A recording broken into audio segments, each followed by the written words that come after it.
Welcome to 3 Lanes. This is Denny Lanes, and I was not gonna do an episode like this, mainly because I didn't want to record off the cuff, and I wanted to leave something useful to the people that listen to this.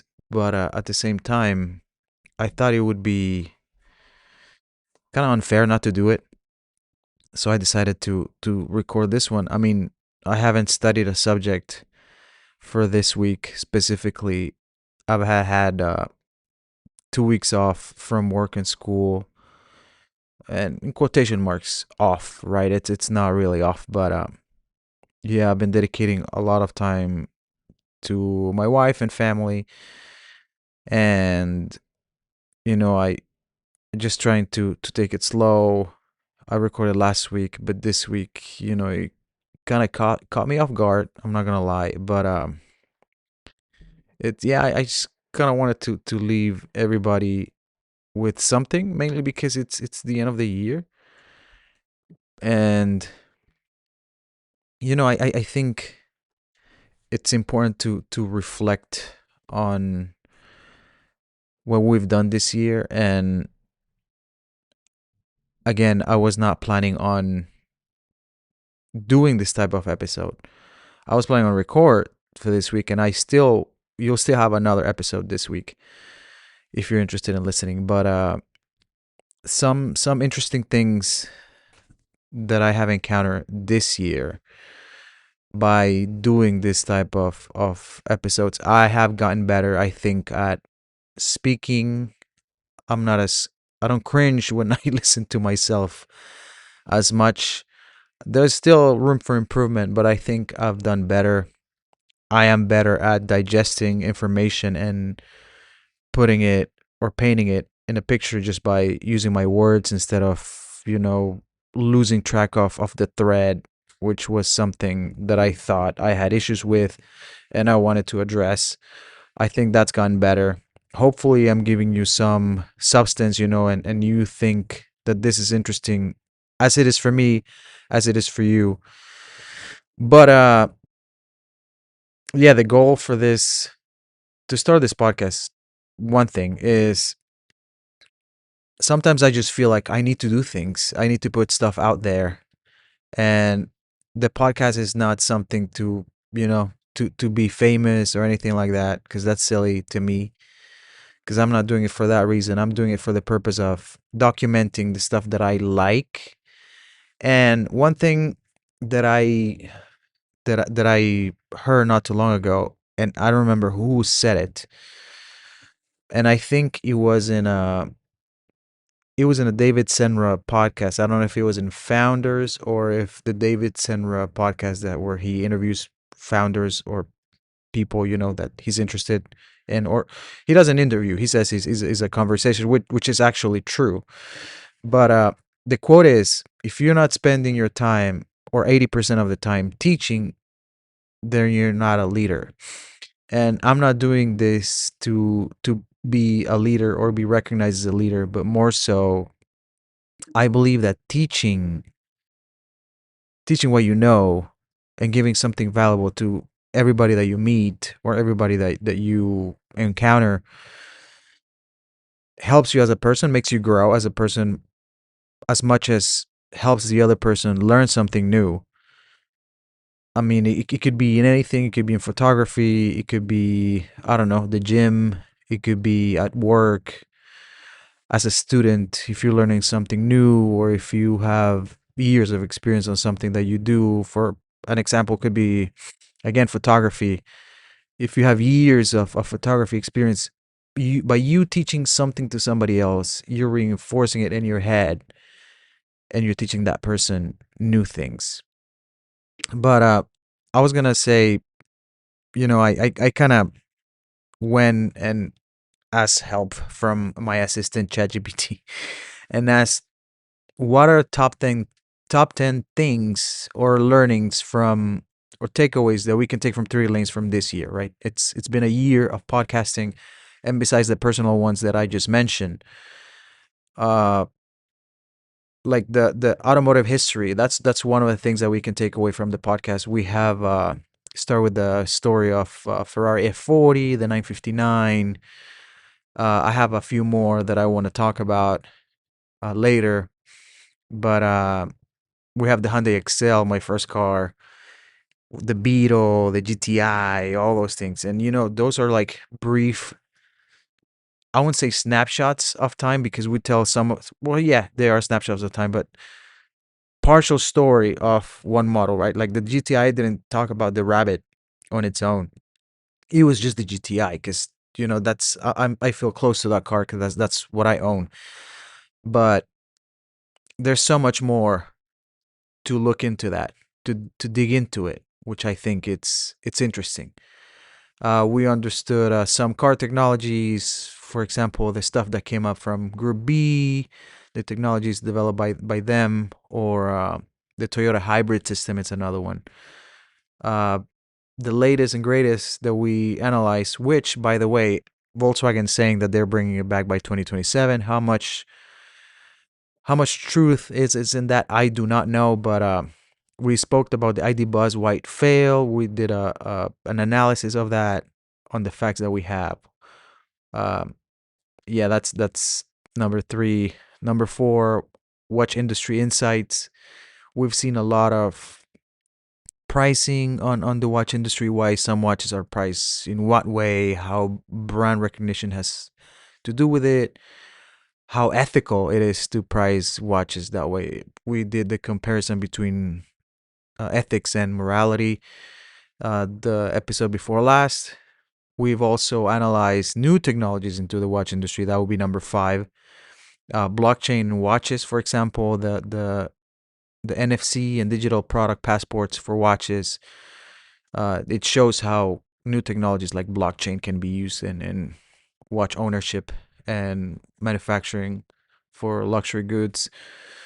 We have number 6 could be of photography history, more so of models of cameras like the Pentax Spotmatic, the Canon AE1, the Mamiya RB67s. Those are just a few of the models that I've covered.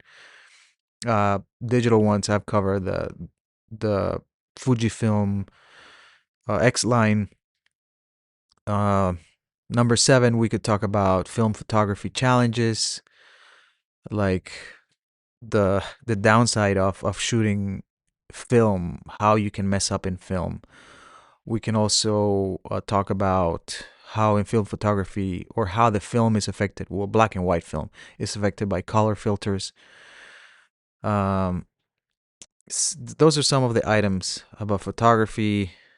Then we also have a combination of both within the, as a number 8. It could be like a combination of the hobby of cars and shooting film photography, how it can feel different, how it can help you think about the composition of your shot more, because the shots are more expensive in film photography. We can also look into, um, as number 9, sorry, we can also look into automotive culture, like the Pebble Beach and road races. I cover that, the story of Group B, if racing homologation still a thing, which obviously it is. I was the ignorant that didn't know that. But stuff like that from the actual automotive industry, stuff that we can take away. And finally, I think some of the biggest ones, which I have done at the end of the year when I discover more. And again, I started this podcast as a thing to help me develop my speaking skills, um, information analysis skills, but also to help me use the tools that I learned throughout my MBA and apply it to things that I like, which is watches, photography, and cars. But as a number 10, we have learned a lot about marketing, and brand strategy.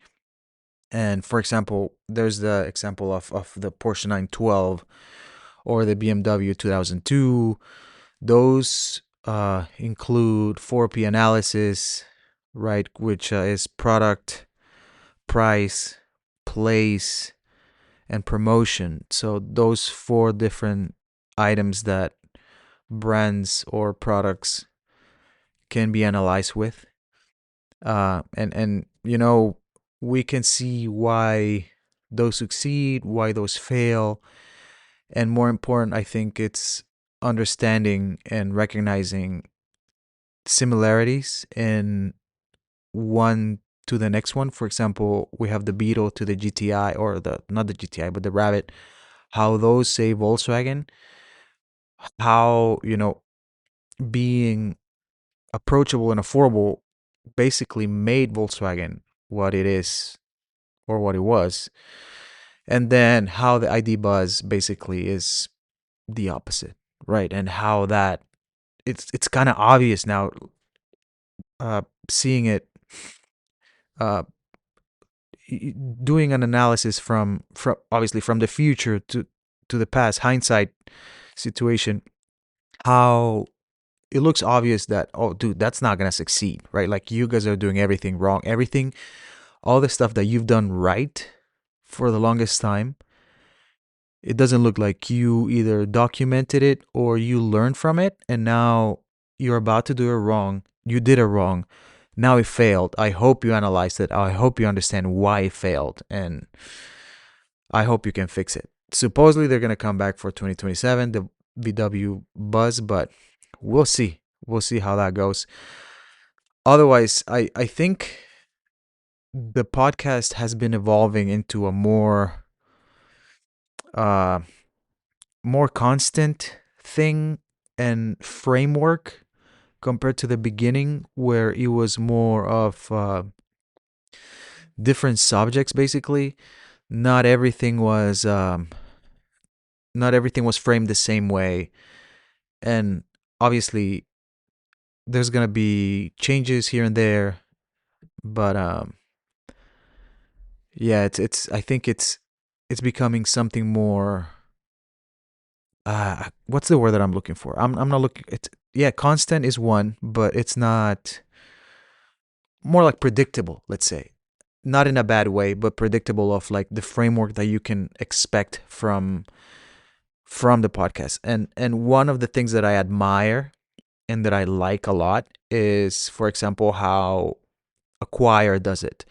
I know their episodes are like 4 hours long, but that's something that I respect because they take their time. It's not once a week like I do it, and I don't want to do what they do because they're good at what they do, and I don't have the time and the bandwidth to do what they do. If you listen to the last episode, I think it's great to see how they identify how they have a kind of like a leg up on everybody else. If you try to do the same thing, like, you have to spend time to basically create the not just the library of episodes they have, but also the credibility and the audience that they have. They have so many people listening to them that it's hard to compete with them.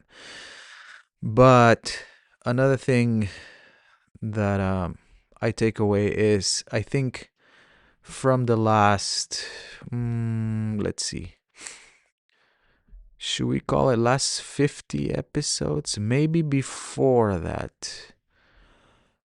No, I think maybe the last 50 episodes, it's been a more constant situation. The Porsche 912 being one of kind of like the precursors of that, which is episode 42. But otherwise, I think the podcast started getting in a better shape around episode 30.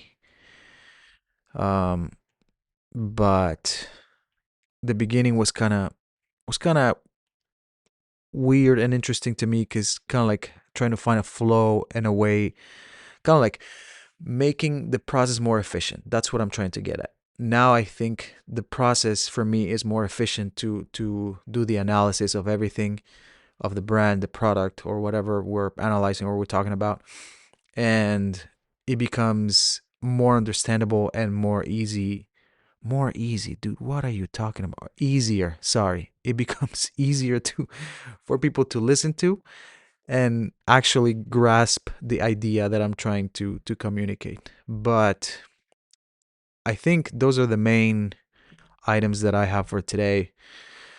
I would appreciate any feedback that you may have. Just let me know if there's anything that you would like to hear in the podcast. Let me know. I will take any suggestions besides the one that my brain gives me every time I see or hear something interesting. I appreciated your time listening throughout the year. Thank you for the years that you lent and the time that you spent with me, either hopefully during the commute or some of the time that you make to listen to me ramble and ramble away actually.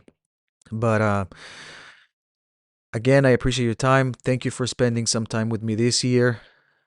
I will see you hopefully again this week before the end of the year.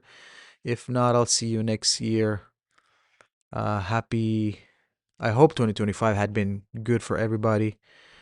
Happy 2026, beginning of 2026. We will get only better next year. Thank you, and I'll see you next time.